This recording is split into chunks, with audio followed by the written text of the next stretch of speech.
हाँ, नमस्कार साथियों। जय जिनेन्द्र।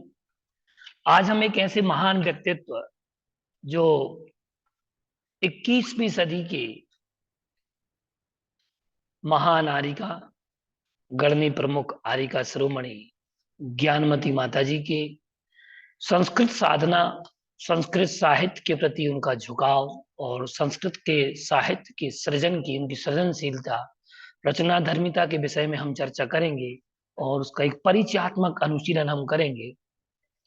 और हमारे लिए बहुत सौभाग्य की बात है कि दमोह नगर के अ, एकलव्य विश्वविद्यालय है दमोह में डॉक्टर सुधा मलैया जी जिसकी कुलाधिपति हैं, उन्होंने एमए पाठ्यक्रम में आधुनिक संस्कृत जैन संस्कृत साहित्य नामक प्रश्न पत्र के अंतर्गत गणनी प्रमुख ज्ञानमती माता जी की संस्कृत कृतियों को पाठ्यक्रम में निबद्ध किया, संयोजित किया और बच्चों को गणनी प्रमुख ज्ञानमती माता जी के विषय में पढ़ने का सौभाग्य प्राप्त हो रहा है। ये बहुत ही सौभाग्य की बात है और हम एकलव्य विश्वविद्यालय दमोह की कुलाधिपति डॉक्टर सुधा मलैया जी को इस बात का धन्यवाद भी देते हैं कि आपने जैन साध्वी गणनी प्रमुख ज्ञानमती माता जी की संस्कृत कृतियों को अपने विश्वविद्यालय के एमए के संस्कृत के पाठ्यक्रम में आपने स्थान दिया। आपका बहुत बहुत आभार और धन्यवाद। आइए तो अब हम चलते हैं गणनी प्रमुख ज्ञानमती माता जी की संस्कृत साहित्य की साधना की ओर। हमारा जो भारतीय साहित्य जो है ये विश्व में अपना एक अलग स्थान रखता है, क्योंकि साहित्य मात्र पुस्तकीय ज्ञान ना होकर के एक जीवन की अभिव्यक्ति को व्यक्त भी करता है। मनुष्य के अंदर उद्वेलित जिज्ञासाओं को शांत करने की क्षमता अगर किसी साहित्य में है तो भारतीय साहित्य में ही है, क्योंकि इससे मन में उठने वाली जिज्ञासाओं की शांति होती है। लेकिन दूसरे जो अन्य साहित्य हैं उसमें इच्छाओं की पूर्ति तो हो सकती है, लेकिन मन में उठने वाली जिज्ञासाओं की अगर शांति आपको प्राप्त करनी है, समाधान अगर चाहिए है, तो भारतीय साहित्य की शरण आपको लेना आवश्यक ही बनता है। मनुष्य मात्र बाह्य भौतिकता से ही संतुष्ट नहीं होता, उसे शांति के लिए आत्म संतुष्टि के कुछ क्षण भी चाहिए, और जो वह साहित्य से प्राप्त करता है। भारतीय परंपरा को अक्षुण्ण और शक्तिशाली बनाए रखने में संत साहित्य का बहुत बड़ा योगदान है, अवदान है। यदि भारतीय साहित्य से हम संत साहित्य को अलग कर दें तो मैं ऐसा मानता हूं कि वह साहित्य बिना आत्मा के शरीर मात्र ही रह जाएगा, और उसी आत्म तत्व और शांति की प्राप्ति के लिए के साथ साथ सुरक्षित संस्कृति के दर्शन हमें गणनी प्रमुख आरिका शिरोमणि ज्ञानमती माता जी के साहित्य में द्रष्टव्य है। और मैं इस बात को आपके सामने रख रहा हूं, और मैं इसलिए सौभाग्यशाली हूं क्योंकि मैंने डॉक्टर भागचंद्र जैन भागेंदु जी दमोह और प्रोफेसर डॉक्टर कुसुम भूरिया दत्ता जी डॉक्टर हरिसिंह और विश्वविद्यालय सागर से मैंने गणनी प्रमुख ज्ञानमती माता जी की संस्कृत कृतियों के समीक्षात्मक अध्ययन नामक विषय पर मैंने शोध कार्य किया, और आज मैं आप लोगों के सामने ये विषय उनके संस्कृत साहित्य की साधना को आपके सामने रख रहा हूँ। तो गणनी प्रमुख ज्ञानमती माता जी जो कि हसनापुर मेरठ में, जम्मूदीप हसनापुर में मुख्यतया उनका निवास स्थान रहता है, और भारत देश के अलग अलग कोनों में आप समाज को अपनी वाणी से लाभान्वित करती रहती हैं। पूजनी माता जी केवल संस्कृत में ही नहीं अपितु प्राकृत, हिंदी, संस्कृत, अंग्रेजी आदि भाषाओं में भी अपनी लेखनी अनवरत चलाती रहती हैं। मैं यहाँ मुख्य केंद्र बिंदु रख रहा हूँ संस्कृत साहित्य। और आपने केवल एक पक्ष को नहीं देखा, आपके साहित्य में अध्यात्म, दर्शन, न्याय दर्शन, साहित्य, व्याकरण, भूगोल, खगोल, उपन्यास, कहानी, बाल साहित्य, धर्म साहित्य, सिद्धांत साहित्य, ये सब आपने लिखा और उनकी कृतियां प्रकाशित हैं। और मौलिक कृतियों की अगर मैं बात कहूं तो आपकी मुख्य मौलिक कृतियों में हम देखते हैं तो ऋषभदेव चरितम और आराधना, स्तोत्र साहित्य, आचार्य वीर सागर चरितम, और अगर उनके साहित्य में हम देखें तो टीका साहित्य, भाष्य साहित्य के अंतर्गत अगर हम देखते हैं तो गणनी प्रमुख ज्ञानमती माता जी ने आचार्य कुंद कुंद के द्वारा लिखित नियमसार प्राभृतम की, स्यादवाद चंद्रिका संस्कृत टीका एवं हिंदी टीका की, अष्टसहस्री की स्यादवाद चिंतामणि टीका, षटखंडागम ग्रंथ की सिद्धांत चिंतामणि टीका संस्कृत टीका की, कातंत्र व्याकरण की हिंदी टीका की। और यहाँ पर गणनी प्रमुख ज्ञानमती माता जी की जो रचनाएं हैं उनको हम क्रम से थोड़ा थोड़ा समझते हैं। एक सामान्य सा परिचय ही दे रहा हूं आप लोगों को। ऋषभदेव चरितम जो उनकी मौलिक कृति है, क्योंकि ये जो ग्रंथ है इसका जो कहना चाहिए जिसके आधार पर उन्होंने ऋषभदेव चरितम लिखा, तो वो 9वीं शताब्दी के अगर्भ दिगंबर आचार्य संज्ञा से विभूषित आचार्य जिनसेन महाराज, जिन्होंने कभी बस जन्म से लेकर समाधि तक उनने वस्त्र ही नहीं पहने। जब से जन्म हुआ, जन्म के बाद जब उन्होंने उनके अंदर बुद्धि विवेक प्रज्ञा जागृत हुई तो उन्होंने वस्त्र पहने ही नहीं, वह जंगल की ओर निकल गए। ऐसा कुछ वैदिक ग्रंथों में महर्षि वेदव्यास के विषय में भी उल्लेख मिलता है। तो मैं यूं कहूं कि एक प्रकार के ये महर्षि वेदव्यास की कथान कहानी से इनका चरित्र जीवन बहुत कुछ मिलता जुलता है। और केवल यही कथानक की बात कर रहा हूं मैं, इसके आगे और क्योंकि इन्होंने दिगंबर दीक्षा ली थी, तो दिगंबर दीक्षा के बाद में इन्होंने इनका जीवन कुछ अलग रहा और वैराग्यवान रहा। आपने आदि पुराण महापुराण ग्रंथ की रचना की, इसी को उपजीव बना करके आकर ग्रंथ बनाकर जैन संस्कृति की आद्य पुरस्कर्ता भगवान ऋषभदेव पूर्वदेव के पावन जीवन चरित्र को चित्रांकित करने वाला ऋषभदेव चरितम नामक ग्रंथ का प्रणयन संस्कृत गद्य शैली में गणनी प्रमुख ज्ञानमती माता जी ने भक्ति बस सहज ही किया। और ऋषभदेव चरितम का जो प्रतिपाद्य विषय है, माता मरुदेवी नाभिनंदन भगवान आदिनाथ के पूर्ववर्ती 10 भवों के साथ साथ उनके गर्भ जन्म तप ज्ञान मोक्ष की प्राप्ति का वर्णन। यह ग्रंथ 160 पृष्ठ का है और जिसे माता जी ने भगवान शांतिनाथ कुंथनाथ रहनाथ की जन्मभूमि कल्याणक भूमि हस्तिनापुर में सन 1997 दिन गुरुवार को ब्रह्म मुहूर्त में लिखना प्रारंभ किया। और 2 वर्ष की अनवरत साधना से जो 24 अक्टूबर 2099 शरद पूर्णिमा, जो कि ज्ञानमती माता जी का जन्म दिवस रहता है, आचार्य विद्यासागर जी का जन्म दिवस रहता है, उस दिन आपने पूर्ण किया। और मुख्य रूप से हम अगर इस चीज को देखें तो इसमें 10 अध्ययन है, 10 विभाग उन्होंने किए हैं। 10 विभागों में क्रमशः माता जी ने गर्भ जन्म तप ज्ञान और उसके आश्रित जो कथाएं थी आदिनाथ भगवान से संबंधित, वो सबको उठाया। आराधना ग्रंथ की बात अगर हम कहें तो आचार्य कुंद कुंद स्वामी प्रणीत मूलाचार ग्रंथ को आधार बनाकर गणनी ज्ञानमती माता जी ने मुनि और आरिकाओं की आचरण संहिता के प्रतिपादक इस आराधना ग्रंथ की रचना की। और ये उनकी मौलिक कृति है।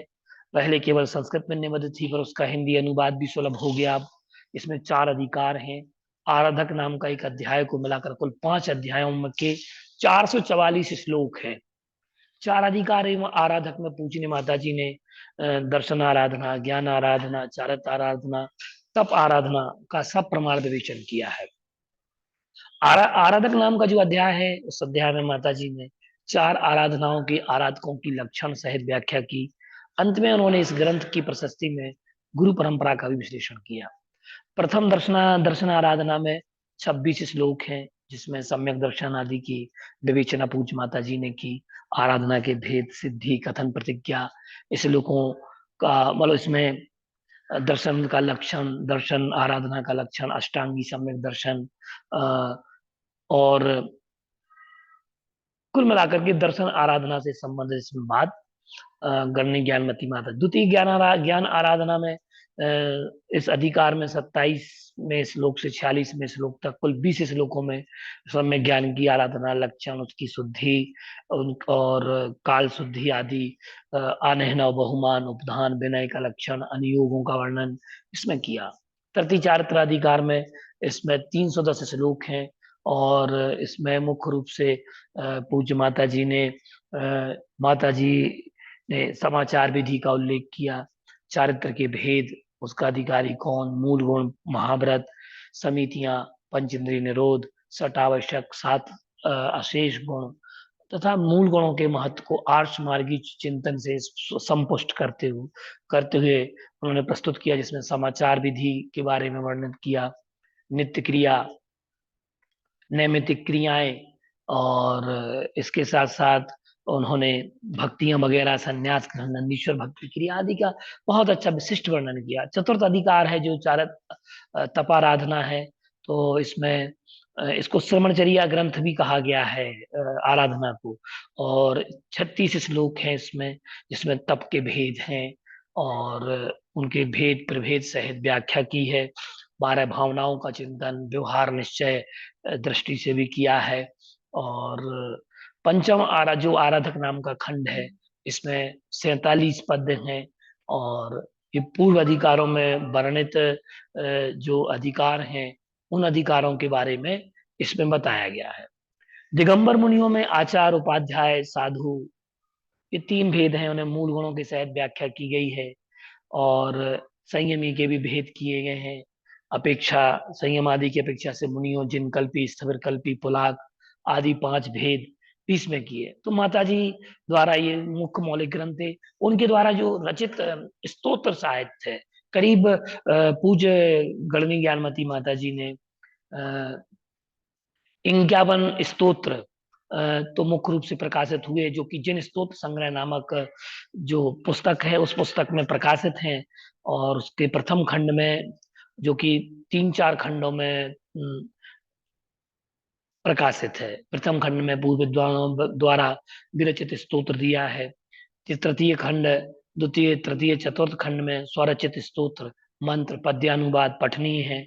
और इसमें जैसे जिन सहस्रनाम स्तोत्र है, मैं नाम गिना रहा हूँ आपको, आचार्य वीर सागर स्तुति है, इसके अलावा बाहुबली स्तोत्र है, जम्बू स्वामी स्तुति है, और चंद्रप्रभ स्तुति है, और पात्र केसरी स्तोत्र है जिसमें 50 श्लोक हैं। और अगर हम देखते हैं तो इसका हिंदी पद्यानुवाद भी माता जी ने किया है, बहुत अच्छे से इसमें वर्णित किया है कि परस्पर विरोधवद विधिभंग शाखा कुलम पृथक जन सुदुर्गमम तव निरर्थकम शासनम तथापि जन सम्मतम सविदुषाम ना चात्यद्भुतम भवन्ति ही महात्मना दुरी दुरुदितान्यपि ख्यात है। ये इन्होंने कहा है कि अस्ति नास्ति का वर्णन किया। सुप्रभात स्तोत्र, क्योंकि जैन दर्शन में सुप्रभात स्तोत्रों की बहुत बड़ी परंपरा रही, और भारतीय दर्शन में, संस्कृत साहित्य में सुप्रभात स्तोत्र की बहुत अच्छी वर्णन रहा है। तो इसमें पूज्य माता जी ने कितना अच्छा स्तोत्र लिखा है, और जो कि बसंत तिलका नामक छंद में माता जी ने लिखा है। देवेंद्र वंद चरणाम्बुरु हम जिनेन्द्रम उत्तिष्ठ भव्य भजितम सहसा प्रभाते भक्त्या प्रमादमचिरम त्यज मोह निद्राम उत्तिष्ठ भव्य भुवि विस्फुरितम प्रभातम।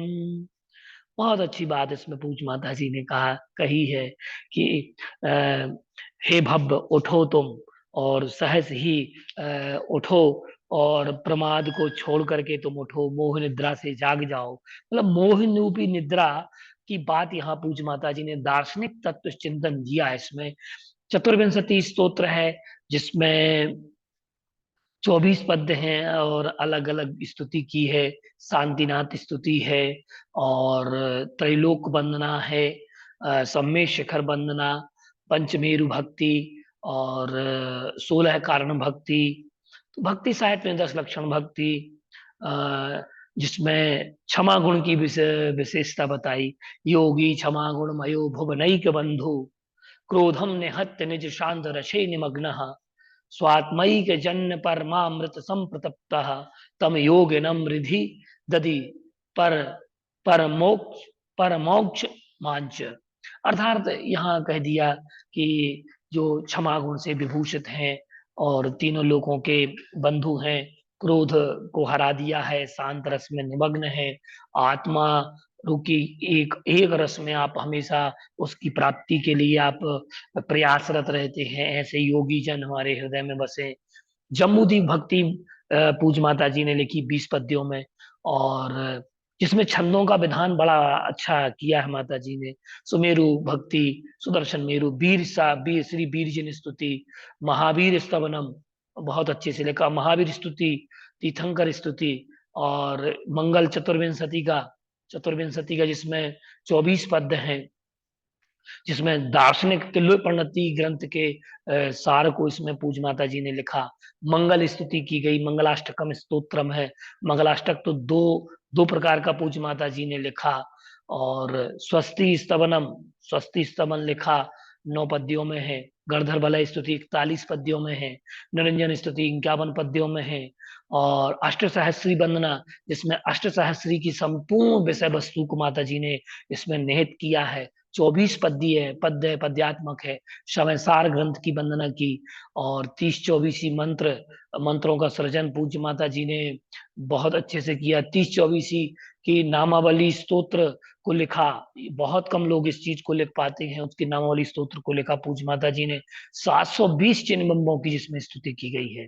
कल्याण कल्पतरु स्तोत्र, ये सबसे विशिष्ट स्तोत्र पूज्य माता जी का है, और एक नूतन छंद प्रवृत्ति के रूप में।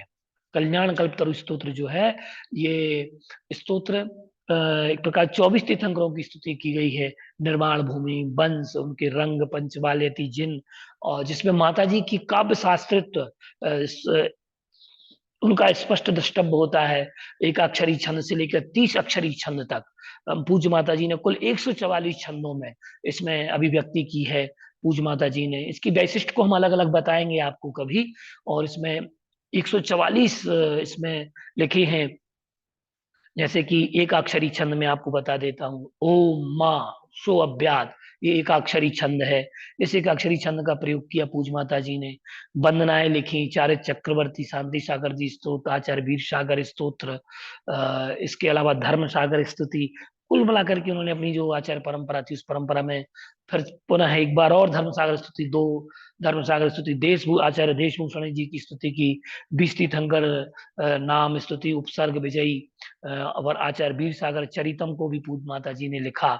और वीर सागर चरितम में मौलिक कृति, ये स्तोत्र थे। अब वीर सागर चरितम आ गया। वीर सागर चरितम में पूज माता जी ने करीब 36 पद्यों में लिखा। संस्कृत में पूज माता जी ने भाष्य और टीका ग्रंथ भी लिखे, जिसमें कहना चाहिए बड़ा जटिल काम होता है टीकाएं लिखना, ग्रंथों में डूबना। क्योंकि कहा है टीका ग्रंथों में, टीका करते समय टीकाकार को व्याकरणिक व्युत्पत्ति, शब्द का कोशी तथा अर्थ, आवश्यकता अनुसार शास्त्रों के उद्धरण उसमें लिखने होते हैं, यथासम्मत टिप्पणी करनी होती है। टीका ग्रंथ के कठिन अंशों को सुस्पष्ट कर सुगम बना देती है। टीका में जटिल शब्दों के संदर्भ की सम्यक अनमिति के लिए व्युत्पत्ति के आधार पर उसको पुष्ट किया जाता है। तो ऐसे टीका के कई लक्षण आए। पूज्य माता जी ने नियमसार प्रावर्तन की, स्यादबाद चंद्रिका, अष्टसहस्री की स्यादबाद चंद्री चिंतामणि, और षटखंडागम ग्रंथ की सिद्धांत चिंतामणि, और कातंत्र व्याकरण की हिंदी टीका। नियमसार में पूज्य माता जी ने इसमें सम्य दर्शन, सम्य ज्ञान, सम्य चारित्र का परिपालन करने का बाद, जैसा आचार्य कुंद कुंद भगवान ने किया है वैसे ही इसमें वर्णन किया है। और ये जो नियमसार प्रावतम जो टीका है, ये जीव अजीव शुद्ध भाव, व्यवहार, चारित्र, परमार्थ, प्रतिक्रमण, नित्य प्रत्याख्यान, परम आलोचना, शुद्ध निश्चय, प्रायश्चित, परम समाधि, परम भक्ति, निश्चय निश्चय परमात्म, निश्चय परमावश्यक, शुद्धोपयोग, 12 अधिकारों में विभक्त है। ये स्यादबाद चंद्रिका टीका जो है, कि जिसमें सबसे बड़ी विशेषता है कि गणनी ज्ञानमती माता जी ने 12 अधिकारों को 3 महाधिकारों में विभक्त कर दिया, तथा प्रत्येक अधिकार के अंतर्गत 37 अंतराधिकार किए हैं। वे प्रमुख महाधिकार जिनके नाम इस प्रकार हैं: व्यवहार मोक्ष अधिकार, निश्चय मोक्ष अधिकार, और मोक्ष। जिसमें व्यवहार मोक्ष अधिकार में 76 गाथाओं को निश्चित किया है, संयोजित किया है। निश्चय मोक्ष मार्ग में 82, और मोक्षाधिकार में 29। स्यादवाद चिंतामणि चंद्रिका जो टीका है, इसको इसकी प्रामाणिक सर्जना की 578 पेजों में पूज माता जी ने इसकी विषय वस्तु को लिखा है। मैं आपको केवल सामान्य सामान्य सा परिचय दे पा रहा हूँ। अष्टसहस्री ग्रंथ जो है, ये आचार्य समंत भद्र के द्वारा जो उनकी विस्तृत कृति है, देवागम स्तोत्र, तो उसकी सर्वश्रेष्ठ सारभूत ग्रंथ है। इस स्तोत्र के रूप में तर्क, आगम, परंपरा की कसौटी पर आप्त सर्वज्ञ देव की मीमांसा की गई, जिसका परिणाम देवागम स्तोत्र भी है। श्रीमद अकलंक देव ने आप्त मीमांसा स्तुति पर अष्टसती नाम से भाष्य लिखा, जो जैन दर्शन का एक अतीव गूढ़ ग्रंथ बन गया, और 800 श्लोक प्रमाण अष्टसती भाष्य सहित देवागम स्तोत्र की 144 कारिकाओं पर विद्यानंद स्वामी ने 8000 श्लोक प्रमाण ये अष्ट सहस्त्री नाम की टीका लिखी, और महान तार्किक न्याय ग्रंथ शिरोमणि अष्ट सहस्त्री नामक टीका 10 परिच्छेदों की 114 कारिकाओं में विभक्त है। इसको लोग कष्ट कष्ट सहस्त्री भी कहते हैं। इसके प्रथम अध्याय में भावैकांत अभावैकांत खंडन है, पुनः उभयिकात्म का खंडन किया गया, सप्तभंगी प्रक्रिया को विशिष्ट स्पष्ट किया। द्वितीय अध्याय में एकत्व पृथकत्व को एकांत न मानकर प्रत्येक वस्तु कथनचित एकत्व पृथकत्व ही यह प्रकट किया गया है। तृतीय परिच्छेद में नित्यानित्य को दिखाया, जिसमें जैनाचार्य ने पूर्व पक्ष का समक्ष में रख करके उसका खंडन किया, जैसे सांख्य योग का खंडन, सांख्य का, योग का, बौद्धों के नित्य अनित्य सिद्धांतों का, कार्य कारण पर्याय तत्ववाच्य आदि अनेक प्रसंगों का स्पष्टीकरण इसमें किया। चतुर्थ परिच्छेद में सांख्य योग वैशेषिक में प्रचलित वस्तु द्रव्य गुण एवं पर्याय संबंधी सिद्धांतों में भेदात्मक पक्ष रखा। पंचम परिच्छेद में कथनचित अपेक्षित अनापेक्षिक रूप वस्तु को अपनी तर्कणा से सिद्ध किया पूज्य माता जी ने। षष्टम परिच्छेद जो है, तो षष्टम परिच्छेद में पूज्य माता जी ने आप्त अनाप्त का लक्षण, आगम स्याद्वाद सिद्धि भेद अपौरुषेय निराकरण आदि का। सप्तम परिच्छेद में अंतस्तत्व बहिस्तत्व अनेकांत का निदर्शन, बौद्ध मीमांसक सांख्य चारवाक का निराकरण किया। अष्टम परिच्छेद में भाग पुरुषार्थ के विषय में कहा। नवम परिच्छेद में पुण्य पाप, और 10वें परिच्छेद में नए सुनय कुनय का वर्णन किया। ऐसे 144 कारिकाओं में वर्णन हुआ। और पूज्य माता जी ने ये जो ग्रंथ है शैववाद चिंतामणि टीका, ये सन 1970-71 टोंक चातुर्मास में पूर्ण की, और जन सामान्य को लाभ मिला। और इसमें क्रम से 114 कारिकाओं की व्याख्या की है। प्रथम भाग में 6 कारिकाएं, द्वितीय भाग में 7 से 23, और तृतीय भाग में 114 कारिकाएं। तो पूज्य माता जी ने इसको 3 विभागों में विभाजित किया, और इस प्रकार से उनका वर्णन। षटखंडागम की सिद्धांत चिंतामणि टीका, जो बहुत ही दुरूह कार्य है इस ग्रंथ का, पूज्य माता जी ने इसकी सिद्धांत चिंतामणि नाम से टीका लिखी, और जिसके 6 खंड हैं इसमें, और जिसमें जीव स्थान है। और इस प्रकार से पूज्य माता जी ने अगर हम इसको देखते हैं इस टीका को, तो सिद्धांत चिंतामणि नाम की जो टीका है, इसमें जो सतखंडागम का विषय है वो मैं बता रहा हूँ। जो आचार्य गुरुधर कृत गाथाएं हैं, कसाय पहाड़ सतखंडागम दोनों ग्रंथ प्रतिष्ठापक ग्रंथ हैं। तो उसमें 6 खंड दिए हैं, जीवठान, खुद्दाबंद, बंद, सामित्व। ये सौरसैनी साहित्य है। सौरसैनी साहित्य के अंतर्गत सतखंडागम आदि आता है। तो वेदना खंड है, वर्गणा खंड है, महाबंद है। तो इन सब का वर्णन किया गया है। और सिद्धांत चिंतामणि नाम की जो टीका है, और मैं इसकी कुछ विशेषताएं आपको बता देना चाहता हूँ कि सतखंडागम पर गणनी ज्ञानमती माता जी की जो सिद्धांत चिंतामणि टीका है, ये लिखने का उद्देश्य भवजनों का स्वाध्याय ही उनके उसमें मूलतः रहा है। और करणानी युग जैसे जटिल और कठिन गूढ़ सिद्धांतिक ग्रंथ पर सिद्धांत चिंतामणि नाम की टीका संस्कृत भाषा में एक नई टीका लिखना चुनौतीपूर्ण कार्य है, जिसे माता जी ने साकार किया। और इस टीका में सूक्ष्मता के साथ पद पद पर परिलक्षित है हो रहे गंभीर विषयों का सरलता से उनका प्रकट करना मूलभूत उनका गुण रहा है, और आश्चर्यकारी प्रयास रहा है। टीका का अध्ययन स्वाध्याय मारूढ़ करने से टीकाकर्त्री का प्रस्तुत टीका में सरल किंतु प्रांजल शैली भाव सहजता से प्राप्त हो जाता है। और इस टीका में पूजनी माता जी द्वारा प्रमाणित एवं आगम सम्मत बनाने के हेतु पूर्वाचार्यों के कथनों को, उनके शास्त्रों को इसमें उद्धृत किया है। तो इस प्रकार से पूज्य माता जी ने इनमें जो टीका की, तो इस टीका को मैं बता देना चाहता हूँ कि इन्होंने, पूज्य माता जी ने 16 पुस्तकें इसमें मूलभूत इसमें से प्रकाशित हुई। और जीव स्थान नामक इसमें 16 पुस्तकों में से प्रथम पुस्तक से आरंभ करके 6ठी पुस्तक पर्यंत 6 पुस्तकों में 8 अनुयोग द्वार और 9 चूलिकाओं के प्रकरण सहित जीव स्थान नामक प्रथम खंड है। और अर्थात प्रथम खंड में 6 पुस्तकें बनी जो सोलापुर से प्रकाशित हुई, जिसमें जीव स्थान, सत संज्ञा, क्षेत्र स्पर्शन, कालांतर, भावाल्प, बहुत, वैश्य आदि जो सूत्रम तत्वार सूत्र में पढ़ते हैं उसके उसकी पृष्ठभूमि इसमें पूरी प्राप्त होती है, जिसमें 2375 सूत्र है। और इसमें इसके बाद हम कहें कि जो सोलापुर से प्रकाशित हुई मुद्रित 6 पुस्तकों में क्रम से प्रथम और द्वितीय पुस्तक में सत प्ररूपणा का वर्णन है, तृतीय पुस्तक में द्रव्यानुगम, चतुर्थ पुस्तक में क्षेत्रानुगम, स्पर्शानुगम, कालानुगम का, पंचम पुस्तक में अंतरानुगम, भावानुगम, अल्पभत्वानुगम का, और छठी पुस्तक में नवचूलिकाओं का वर्णन किया गया है। पुनः सप्तम पुस्तक में क्षुद्रक नाम का द्वितीय खंड है, और 8वीं पुस्तक में बंद स्वामित्व विचय नाम का तृतीय खंड है।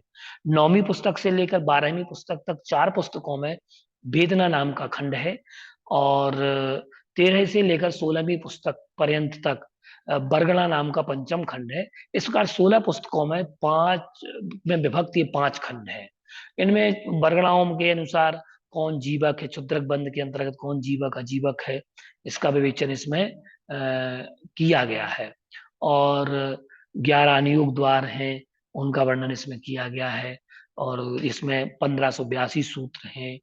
खुद्दा बंद में 11 प्ररूपणाओं का वर्णन, बंद स्वामित्व विचय में 324 सूत्रों के माध्यम से कर्मों की विभिन्न प्रकृतियों के बंद करने वाले स्वामियों का विचार किया गया है, जिसमें विचार, विचय, मीमांसा, परीक्षा, कर्म सिद्धांत आदि दृष्टि का वर्णन किया गया है। वेदना खंड में हम अगर देखते हैं तो वेदना खंड में अगर हम देखें तो इसमें अग्रायणी पूर्व की पंचम वस्तु चैन लब्धि के अंतर्गत 20 प्राभृत का नाम कर्म प्रकृति है, और कर्म प्राभृत के 24 अधिकारों में से कृति और वेदना नामक 2 अनुयोगों का नाम वेदना खंड है। तो कृति और जो वेदना नामक के 2 अनुयोग हैं उनको वेदना खंड है। वेदना महाधिकार में 16 अनुयोग द्वारों द्रव्य, क्षेत्र, काल, भाव, प्रत्यय, स्वामी, वेदना, गति, निरंतर, सन्निकर्ष, परिमाण, भाग, अभाग, ज्ञानावरण आदि 8 कर्मों का 1449 सूत्रों में इसका वर्णन किया गया है कथन।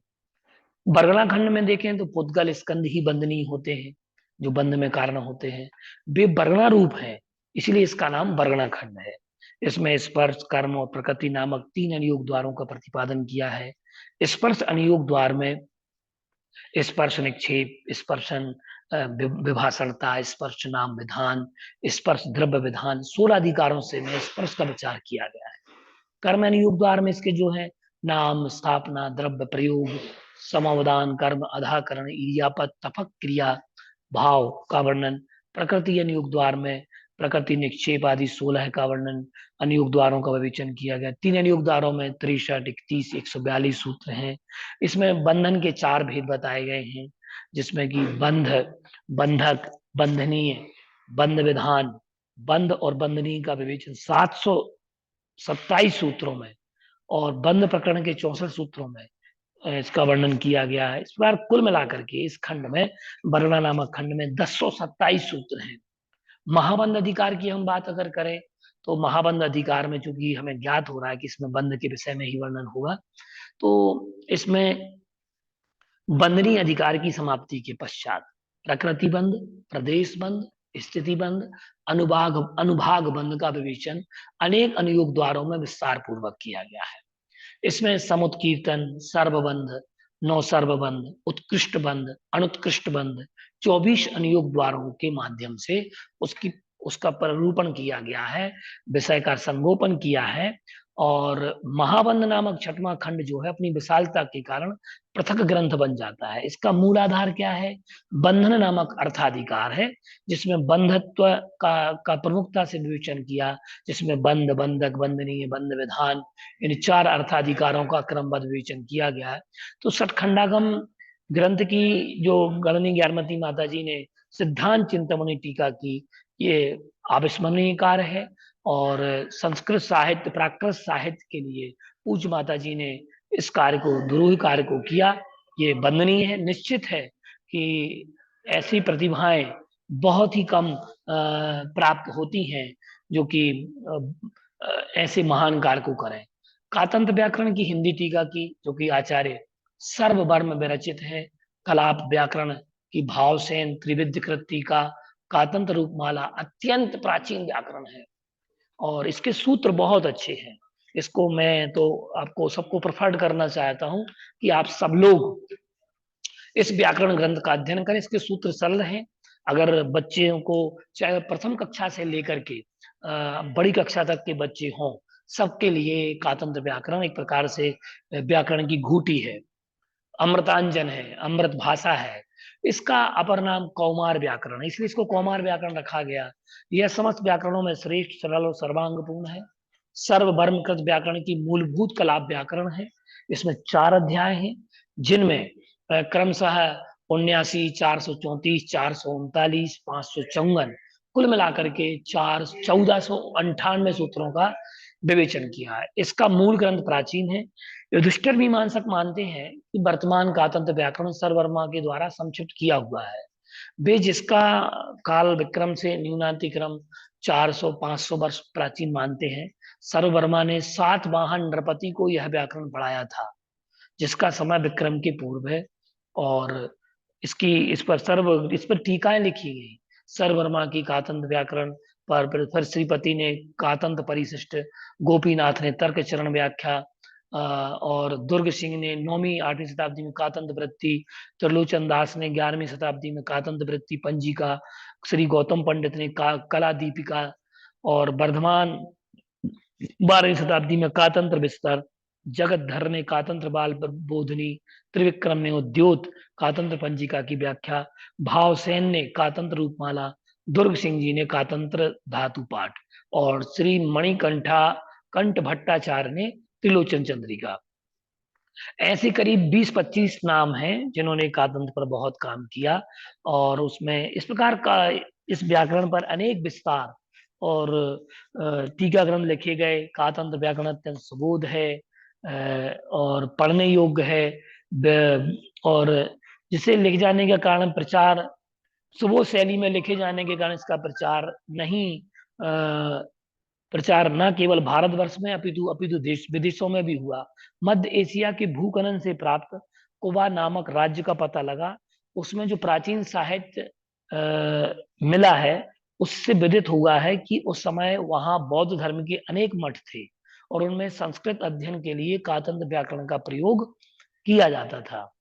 और 20वीं शताब्दी की सर्वोच्च जैन साध्वी शब्दागम, तर्कागम, न्याय शास्त्र, परमागम, सिद्धांत इन विधाओं में निपुण है, जिन्होंने 3 विद्याओं से संदर्भित विषयों पर अपनी लेखनी का उपयोग किया। जैसे यदि हम आचार्य भावसेन त्रिविद की भांति अगर आरिका ज्ञानमती त्रिविद कहें तो अतिशयोक्ति नहीं होगी। तो इस प्रकार से हमने पूज्य माता जी के द्वारा लिखित, चूंकि ये 2 भागों में विभक्त है, आचार्य गणनी ज्ञानमती माता जी ने जो व्याकरण लिखी, टीका की 2 भागों में विभक्त की, जिसके पूर्वार्ध में 564 सूत्र हैं और उत्तरार्ध में 809 सूत्र हैं। इस प्रकार कुल मिलाकर के 1373 सूत्र हैं, जिनकी व्याख्या गणनी ज्ञानमती माता जी ने अपनी हिंदी टीका में की। पूर्वार्ध भाग में संधि, लिंग, कारक, समास, तद्धित प्रकरण, उत्तरार्ध भाग में तिगंत, कृदंत प्रकरण वर्णित है, और सिद्धौ वर्ण समामनाया आदि ये हैं। फिर स्वर संधि के 60 सूत्र हैं, प्रकृति संधि के। तो ये इस प्रकार से इस माता जी ने स्वर प्रकरण, प्रकृति प्रकरण, व्यंजन संधि, लिंग प्रकरण, जो कातंत्र का क्रम था, उसी क्रम से पूज्य माता जी ने उसकी हिंदी टीका की।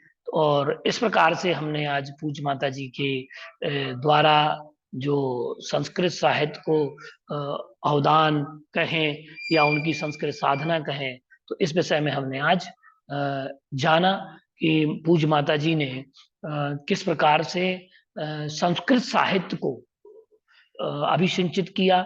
और आज भी पूज्य माता जी अपने लेखनी के द्वारा बहुत कुछ लिखती रहती हैं संस्कृत में, प्राकृत में। और अभी तो उनकी और कृतियां जो अप्रकाशित हैं, अभी जिन पर कार्य चल रहा है, तो बहुत अच्छे से कार्य किया। और मैं तो यही भावना भाता हूँ कि ऐसी रचना धर्मी गुण से संपन्न पूज्य माता जी जैन शासन की इसी प्रकार प्रभावना करते रहें, और उन्हें निरंतर स्वास्थ्य का उनको लाभ प्राप्त होता रहे, जिसके माध्यम से वो समाज को ज्ञान लाभ से विभूषित करती रहें। और गणनी प्रमुख ज्ञानमती माता जी के मैंने निकट से दर्शन किए, और मैं पीएचडी के दौरान पूज्य माता जी के पास भी रहा और मैंने उनसे काफी ज्ञान अर्जन किया, जो कि ग्रहण करने योग्य हमें बहुत कुछ पूज्य माता जी ने दिया। और पूज्य माता जी ने जो संगोष्ठियां की, उन सारी संगोष्ठियों में अधिकांश विद्वत संगोष्ठियां जो हुई पूज्य माता जी ने की हैं, उन समस्त विद्वत संगोष्ठियों में कहीं ना कहीं से लाभ, ज्ञान का लाभ अवश्य मिला। हस्तिनापुर रहने का अवसर प्राप्त हुआ और वहां के, जब रविंद्र कीर्ति जी ब्रह्मचारी अवस्था में थे, तब भी हमें उनका लाभ मिला। कर्मयोगी जी का लाभ मिला। और जो छुल्लक महाराज थे मोती सागर, तो उनका भी हमें बहुत, उन्होंने सहायता बहुत मदद की। पूज्य माता जी के कामना कि पूज्य माता जी का स्वास्थ्य बढ़ता रहे और उनका ज्ञान में जो ज्ञान की जो क्षमता है, वह क्षमता निरंतर बढ़ती रहे। तो इस प्रकार से हम यही भावना भाते हैं कि पूज्य माता जी संस्कृत में, प्राकृत में अपभ्रंश आदि सभी रचनाओं को करती रहे।